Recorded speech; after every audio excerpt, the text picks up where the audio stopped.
I didn't expect to be sitting here to be speaking with Jürgen Klopp in a lockdown, but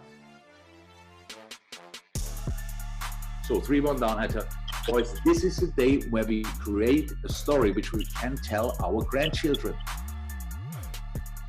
I really appreciate your time. But yeah, just a brief background on my story. Originally, I'm from Albania. I've lived in Germany, in Kaiserslautern. I used to speak German, but I can't speak a word now.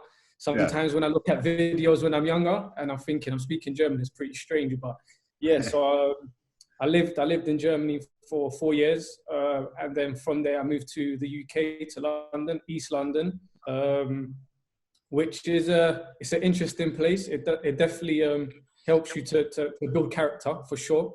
And from there, you know, I played football locally, played football in academies till the age of about 16.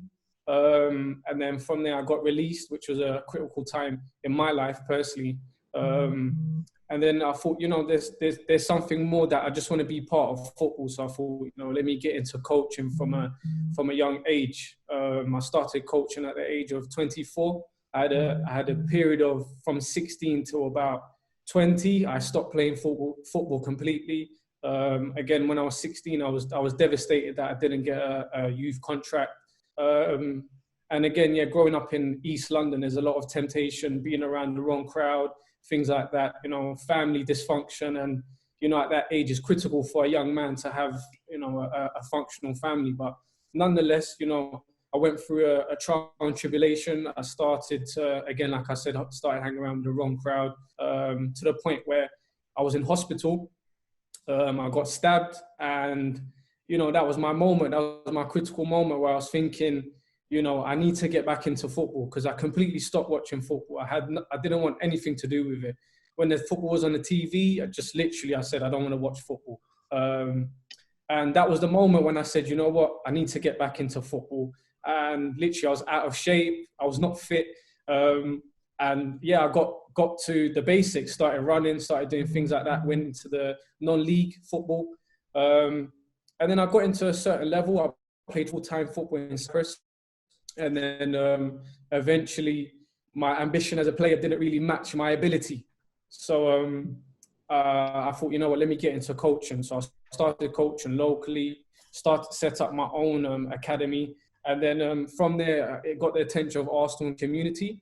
So I started doing some community work with Arsenal. And then eventually I ended up going to different countries like Italy, Bahrain. And now currently I'm in Oman, in Muscat. And I'm coaching with Juventus Academy at the moment. So wow, yeah, that's long story short. How old are you? I'm 29. Well, that's quite you had intense time, I would say. That looks like that's a story for a whole life. Yeah, so yeah. All different things, but interesting, absolutely interesting. So yeah, in terms of like, you are in charge in a moment. You are head of academy in, I didn't understand where was it? In Oman. It's in Muscat. It's in the Middle East. Next to Oman, okay. Yeah. Okay. Oh, interesting. Yeah, with Juventus Academy. Oh, okay. Yeah, so, they are everywhere. Yeah, they're everywhere. So, but no, it's been a good experience, you know, being abroad, thinking differently, being around different cultures and things like that. So it's definitely been an eye-opener. I'm sure, you know, like yourself, you've moved to England. It's been something different to Germany, slightly different. But it is. Not as much as maybe your cultural differences, but yeah, it is different. But it's all good. Jürgen, what was your journey like then? Not the recent journey, but the coaching journey from an early age. I started coaching actually when I was 20 years old. So after school, after my A levels, I made a move to Eintracht Frankfurt, the first league team in Germany. But I was for the second team, for the U23s. I studied sports science and wanted to be my whole entire life. Actually, I wanted to be a coach. I was never happy with my football skills, but I loved the game so much that I thought I want to be kind of part of it. So then my playing career kind of developed a little bit from second team Frankfurt. I went with 2 other clubs in between to Mainz. But in my first 2 years, I coached still Eintracht, the youth team at Eintracht Frankfurt. And I enjoyed it a lot. Studied sports science same time.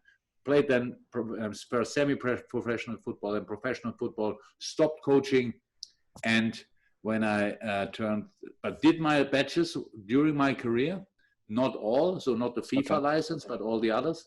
And then, overnight, when I was 33, the club sacked the manager and asked me if I can take over. And I didn't think a second really about it. I thought, okay, finally, somebody had the same idea as I had all the time. And that first stops me playing and starts my coaching career. So was lucky, of course, and I did it. And from that moment on, I never stopped.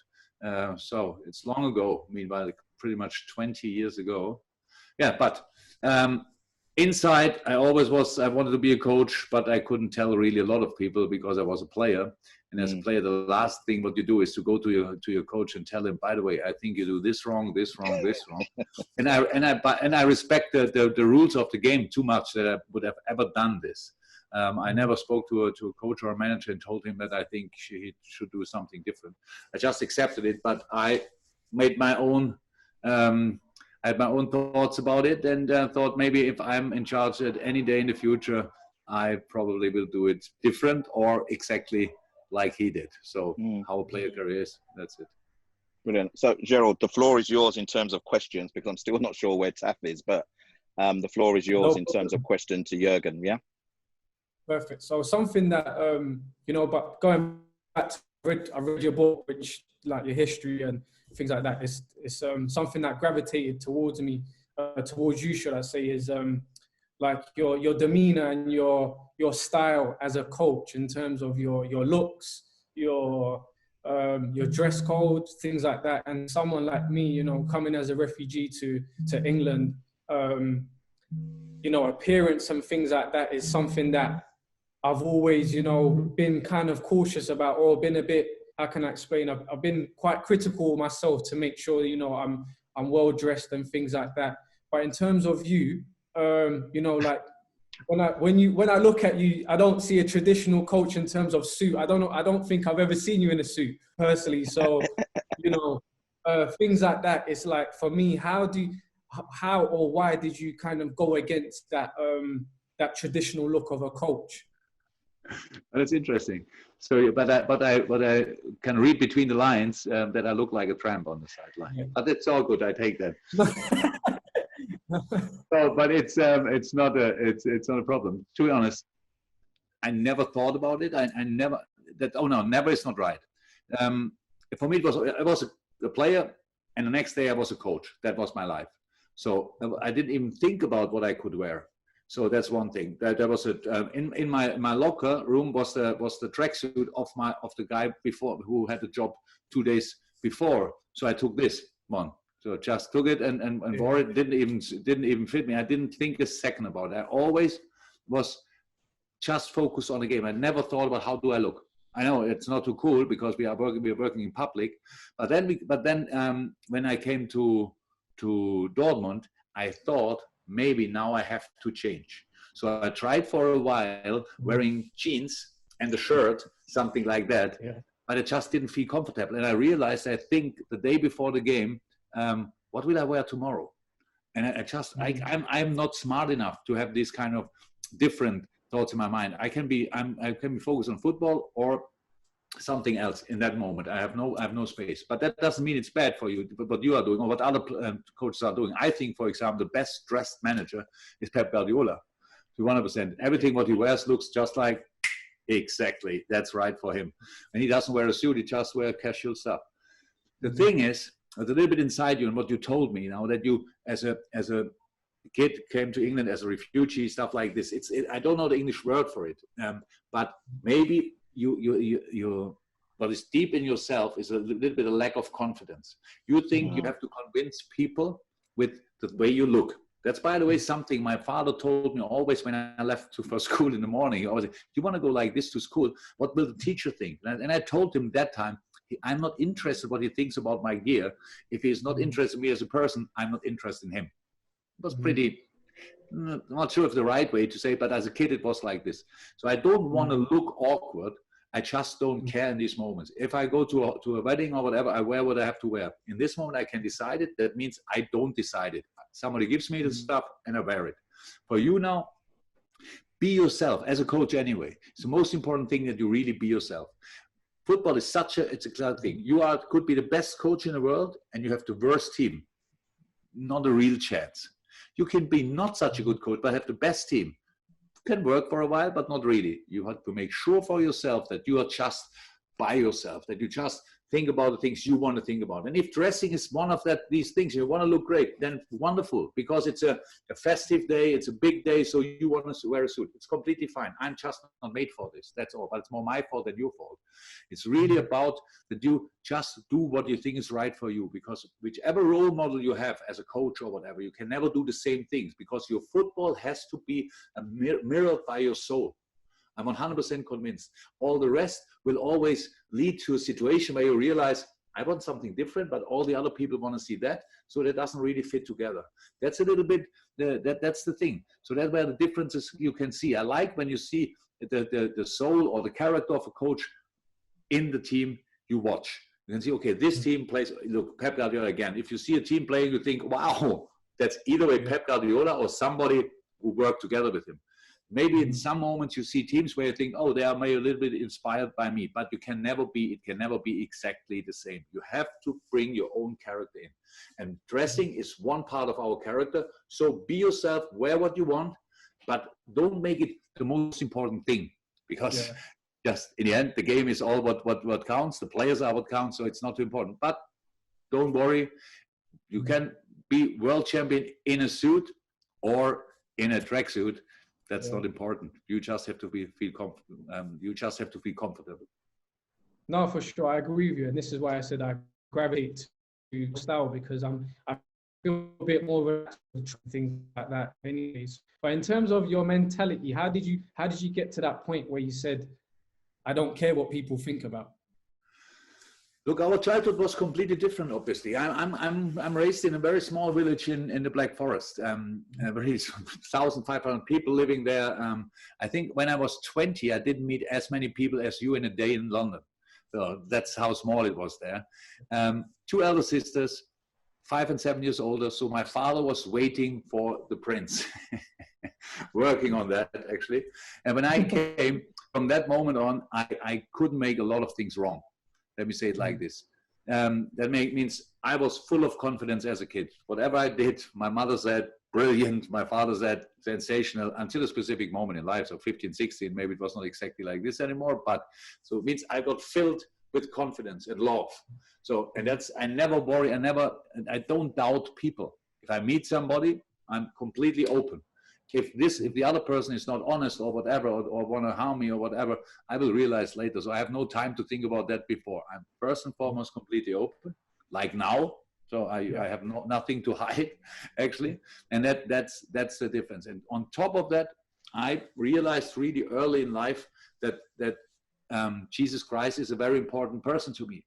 So, and I thought a lot about it. It's not that I read the Bible 5 times or things like that. I just liked the idea behind it. Maybe that's the right saying. Treat other people like you want to be treated by yourself. That was my school, my own school for myself, how I want to approach life. Maybe that makes sense. And with that, it's all clear. So I give my everything, but I don't expect that I get something for it. I want it, of course, but it's not that, I mean, I give everything, I don't get any, like my 6 finals in a row losing, it's not nice.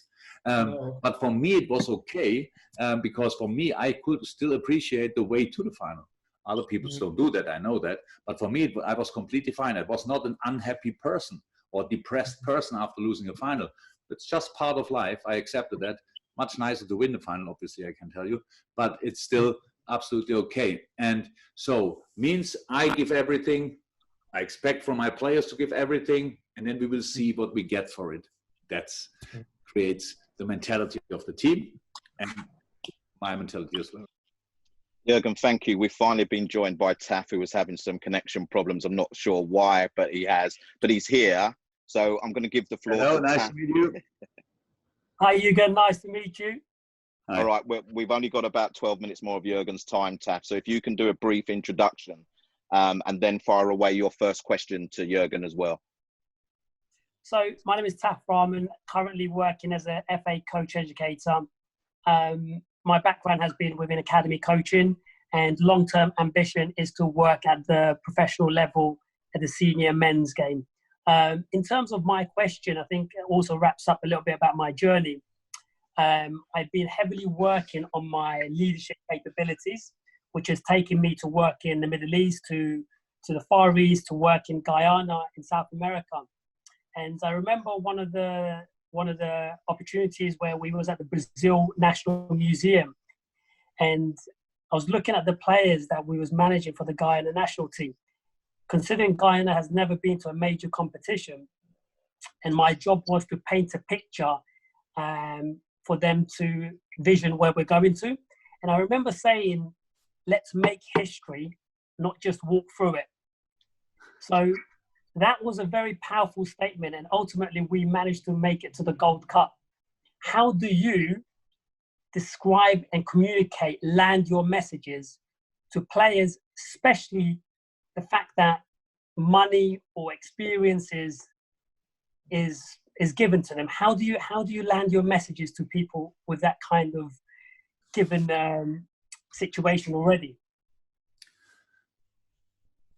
I don't know. Exactly. No, it's the truth. So I know, meanwhile, after knowing myself 52 years, being in the job since 20 years, stuff like this, I know, meanwhile, I trust myself that I say the right thing in the right moment when I'm together with my boys. Where do I get this confidence from? Okay, I did it a couple of times where even I was quite happy with the things I said. It doesn't happen all the time, but it can happen. And the rest is just my whole week prepares the meeting, or the day before the game. There's only a day before, or whatever happens prepares my meeting, prepares my message. So that means, for example, which was a for me, a pretty important one and a famous one. It's not new or whatever, but it was an important moment and it worked pretty well. We played against Dortmund, we're 3-1 down at halftime. Yes, at halftime, sitting in the dressing room in the second leg of the UEFA Cup quarter final, I think. And I had before the game obviously no clue what you say, you guys in the meeting, in the halftime meeting. So 3-1 down. I tell boys, this is a day where we create a story which we can tell our grandchildren. If we succeed, we can tell our grandchildren. If we lose today, nobody want to talk about it. So it's just a positive thing. It's just this little turn. I forgot that I said that, but after the game, I've heard a meeting of interview of Divock Origi. And he said, the manager said in halftime, tonight we create a story we can tell our grandchildren, for example.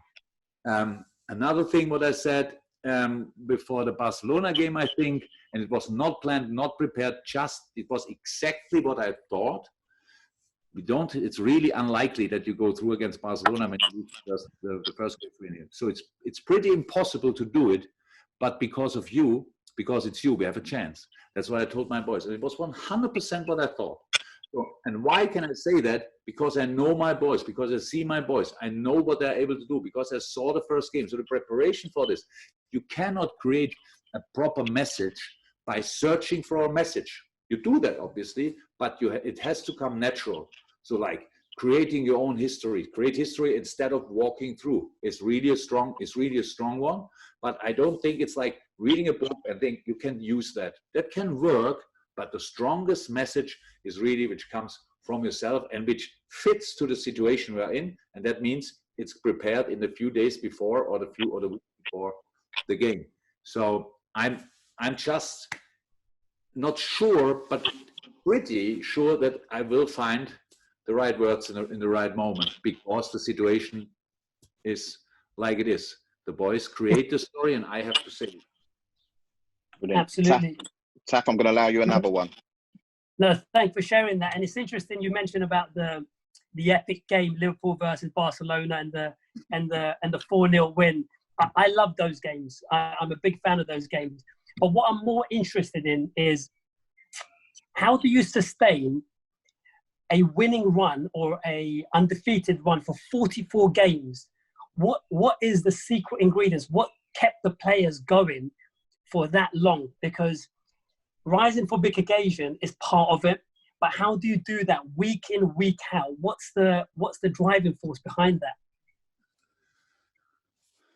So first and foremost, you need a really good team for that. I can tell you.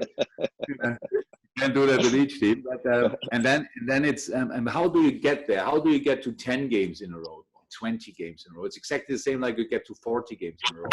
So it's a little bit, you should think a little bit more positive about yourself. So it's not that difficult to keep yourself in line. Let me say it like this.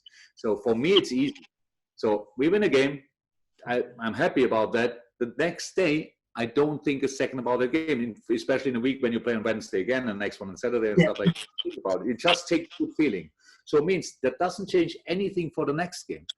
In our mind, it's like this. After losing a game, you think it's pretty, it's likely or possible for sure that you will lose the next game. When you win a game, you think, I think we can win the next one as well. And it's pretty much both. It's the same probability because you lost the last game. It's nothing to do with the next game. It's just here. So I'm always on the winning side before a game. That doesn't mean we win all the time, but I always think there's a chance to win this game. So in working on this chance, I sometimes have 2 days for it, sometimes I have 4 days for it, or 6 days, even 6 days. So, and that is the only difference. The rest is make sure that you are as good prepared as possible. Don't celebrate yourself like kids do. You won a game and and pointing with a finger on the opponent and say, yeah, you lost and stuff like this. Of course, we passed that age group. So we are not like this. It's just we expect from ourselves to win it. Then you win it, so you cannot celebrate it for the next 4 days. It's just bam, done, next game. Bam, done, next game. It's exactly the same preparation. We spoke already about it. I don't want to mention it constantly, but it's the truth. I lost 6 finals in a row. So that doesn't mean I will not try them anymore. I will not try it again. It's not that this game is a year later most of the time. In a year you can think a lot of weird things to struggle again in the same situation, or you just accept it like it is. This is a game, so we have another one. Just prepare it in the best way you can, and you have a massive chance. And we did that 44 times, or how often I don't even know the number exactly. Yeah.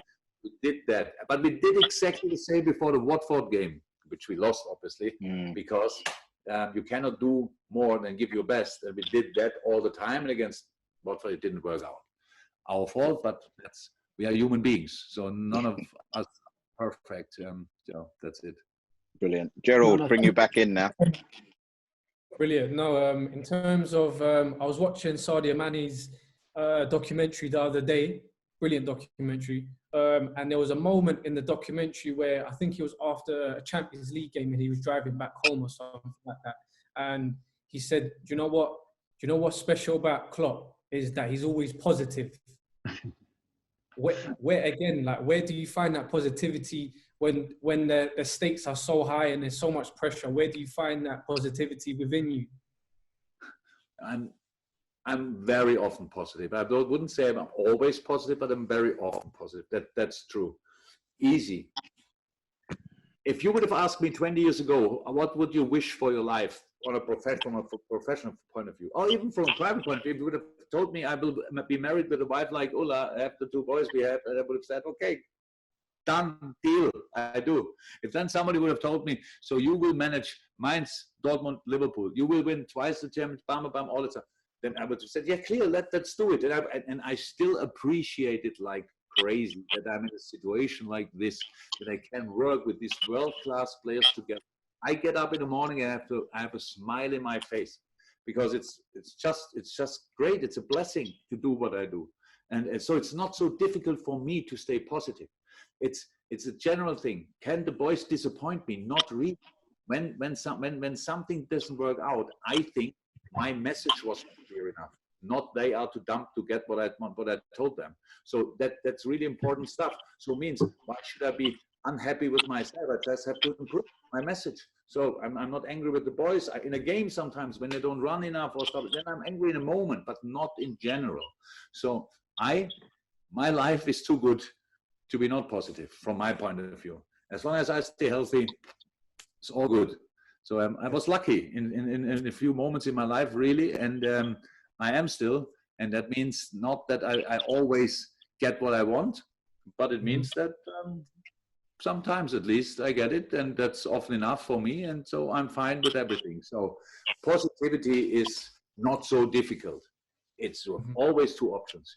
You can see it optimistic, you can see it the other way around, and I just decided for myself, as long as nobody told me you have no chance, I will try to make it happen. Taff. Yeah, so it's interesting you mentioned that, and then this whole pandemic situation has allowed me to reflect on a lot of things. And when I think about my journey, and I remember it was Ramadan, I was doing my UEFA A license, and I went 54 sessions, and no one knew I was fasting. You have a very multicultural team. Is part of your competitive advantage that you and your staff team actively plan for the different cultures you have in your team, the likes of Salah, Tikami, Mane, or have you recruited staff that are so tolerant, so open, and are very aware of the different needs of your players? Or do you have to plan for the different cultures?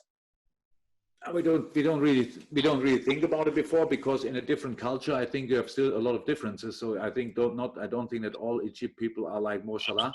So I'm not sure if there is a typical, yes, from a religion point of view, but even that is different. So you know that you have Muslims, they really live it, and you have others say they are a bit more moderate in it, I would say. So I don't judge a player because, and I have no clue about the culture of the culture of an Egypt player or an African player or a player from South America and stuff like this. I don't know it. But what I know is that I try to learn as much as I can about my player, where he's coming from. So it means, and of course, in a good relationship, both parties have to come to each other. So that's how it is. So it means if Mo is coming in and says, so you all have to accept me like I am, and that doesn't really help. That doesn't help a lot, and that means that they have to be open as well, and they are. That's what we try to make sure before we sign them. Football quality is one thing, character is another very important thing, and but I believe 100% that in the first place everybody wants to be a good guy. I never met, maybe I met a few, but not a lot. I'm 52, maybe 2 or 3 where I thought, oh, maybe he wants to be like he is. All the other people want to be nice, want to be smart in the best way, want to be positive and all that stuff, but sometimes life doesn't let it happen. So, but in a football, with footballers, it's like this. They had already, until I meet them, they had already a lot of good experiences. They have interesting stories. Sadio's story is unbelievably interesting. Where he's coming from. Mo's story is unbelievably interesting. Naby Keita's story is crazy interesting. So, but the stories of the English guys are interesting as well. Of Joel Matip is very interesting. So that's what I'm interested in. Their specific story, not the story of a whole country or whatever. That all builds our character, but it's not only one point which is influential, and all the rest, parents, sisters, friends, the village, stuff like this. So just we are open, but they have to be open as well, and then it can work really, really well. Jürgen, just finally, as we're wrapping up, if you had the opportunity, so let's delve into your coaching brain. What advice would you give? So if you had 2 top tips for each one of the 2 guys that are on the call, what would those top tips be in terms of a coaching development pathway, or with your attitude with players?